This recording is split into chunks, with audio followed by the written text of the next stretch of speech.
Olá! No episódio anterior do Investindo pelo Mundo sobre renda fixa global, parte 1, falamos bastante sobre o tamanho desse mercado lá fora, da sua relevância e do porquê o investidor brasileiro não deve concentrar seu portfólio apenas em ativos aqui no Brasil. Mas o universo de renda fixa global é extremamente amplo, com diversas oportunidades interessantes para o investidor. Então a gente resolveu fazer uma sequência aqui, a parte 2, agora para dar dicas práticas e inteligentes com estratégia para quem quer explorar mais esse mercado. E claro que para isso chamamos de volta ao programa o estrategista de renda fixa global para falar sobre esse assunto, Vinícius Martin. Está começando mais um episódio do Investindo pelo Mundo, o ponto de partida para quem quer expandir o seu patrimônio além das fronteiras.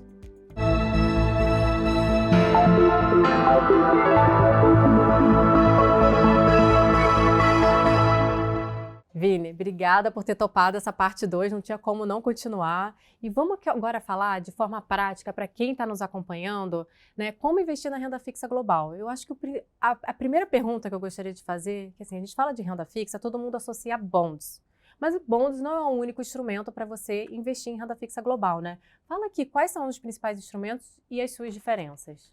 Bom, a gente tem vários tipos de instrumento. O investidor que quer ter exposição à renda fixa pode se utilizar de vários instrumentos diferentes, tá? Você tem desde os mutual funds, tá? Que são os fundos com liquidez diária, que são focados em determinadas estratégias.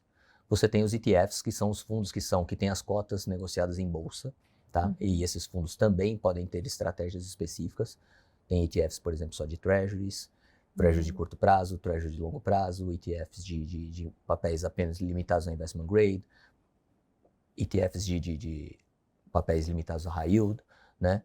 E você tem os hedge funds também, que aí se utilizam de outras estratégias um pouco mais elaboradas, tipo papéis relacionados a hipotecas, papéis relacionados a empréstimos colateralizados, e que eventualmente podem também fazer um pouco uma mescla de todas essas estruturas. E, obviamente, além dos bonds, que é o que a gente mais faz e acompanha de perto.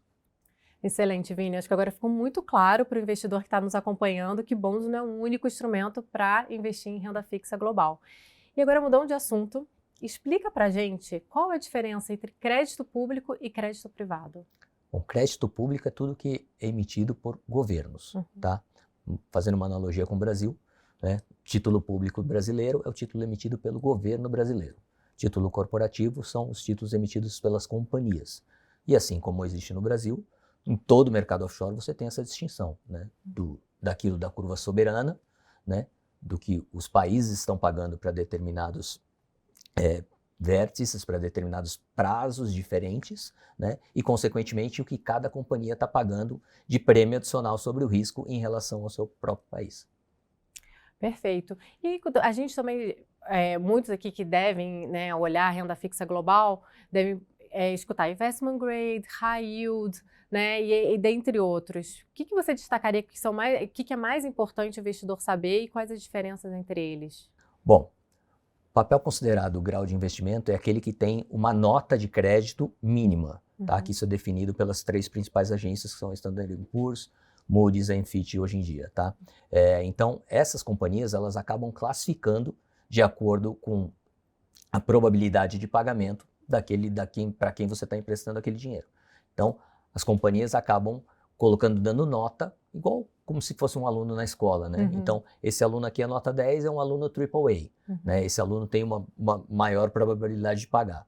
Em contrapartida, um aluno Double B, né? Ele tem uma menor probabilidade de pagar do que o AAA. Provavelmente o retorno vai ser maior, né? Com certeza, ele vai ter. Conforme você vai descendo na escala, na probabilidade de você receber, né, ou aumentando o teu risco, a tua rentabilidade ou a taxa que você vai demandar para fazer isso vai acabar sendo maior.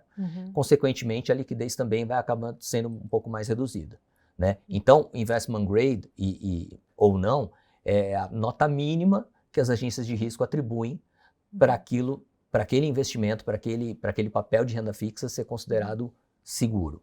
E já que entramos nisso, vamos falar de quais são os outros principais pontos que é importante, né, de termos, quando a gente fala de renda fixa global, para o cliente olhar e ver que é importante na hora de escolher ali o seu papel, o seu instrumento dentro da renda fixa global. Você falou do rating, né, que é a classificação. O que mais? Se escuta muito de yield, cupom. Vamos falar aí desses principais termos? Vamos. Yield é aquilo que está embutido, né, no preço do ativo que tá sendo negociado no mercado, os fluxos futuros que você tem já pré-determinados e aquilo que você vai receber lá no final, né? Então, o yield é a combinação desses fatores, tá? Um outro termo aí que eu acho que baliza e que é muito importante para o investidor é a questão do duration. Qual o prazo médio que você vai querer ter dos títulos na sua carteira, né? E outra coisa que a gente não pode deixar de esquecer é diversificação. A gente está aqui falando de diversificação offshore, mesmo em offshore, a gente tem que ter cuidado com outros tipos de diversificação. Diversificação setorial, diversificação também geográfica, né? E na média, qual o duration que eu quero ter no meu portfólio. Tá, e aí pegando outro gancho nesse ponto que a gente está falando, o cliente quando ele compra um bond, no caso, né, que você já está pré-fixado, você já sabe, né, uma duração aí de 30 anos. Não quero mais, eu quero vender. É possível? Sim, o mercado secundário de bonds, não só no primário, que a gente já mencionou no outro episódio, que é muito líquido e muito amplo, o mercado secundário de bonds ele tem uma liquidez muito abundante, né? E, obviamente, quanto maior a nota, quanto maior o rating desse papel, menor é a diferença do preço de compra e venda, né? E conforme você vai descendo na qualidade de crédito, essa diferença do preço de compra e venda ela vai aumentando. Porém, mesmo assim, continua tendo muita liquidez, né? E você, mesmo que tenha comprado um papel mais longo, se decidir vender hoje, amanhã o dinheiro está na tua conta. É tranquilo, então. Isso dá para fazer lá fora? Dá. Você não precisa esperar até o vencimento para ter teu recurso de volta. Muito pelo contrário, né? O nosso trabalho aqui dentro do BTG, dentro do time de produtos, é a gente ficar avaliando as oportunidades. Eventualmente, você já está um tempo carregando aquele papel já melhorou de preço, já subiu, ele já está com prazo mais curto, e eventualmente a mesma companhia ou uma companhia diferente com um crédito que a gente também se sinta confortável vem ao mercado, e a gente tem que ficar sempre fazendo essa gestão e buscando melhores oportunidades. Não necessariamente o investidor tem que comprar um papel e esperar ele vencer para pensar em reinvestir. Não, excelentes pontos. Eu acho que a gente chegou aqui nos principais pontos para a gente investir na renda fixa global. Foi muito bom esse papo, acho que foi muito esclarecedor. Se vocês tiverem alguma dúvida, coloca aqui, anota para a gente, né?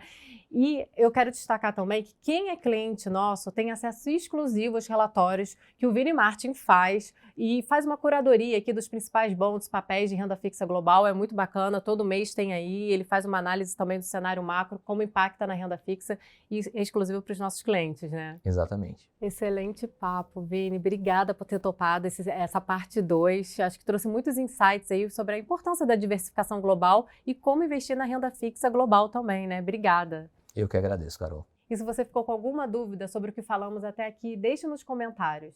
Até a próxima!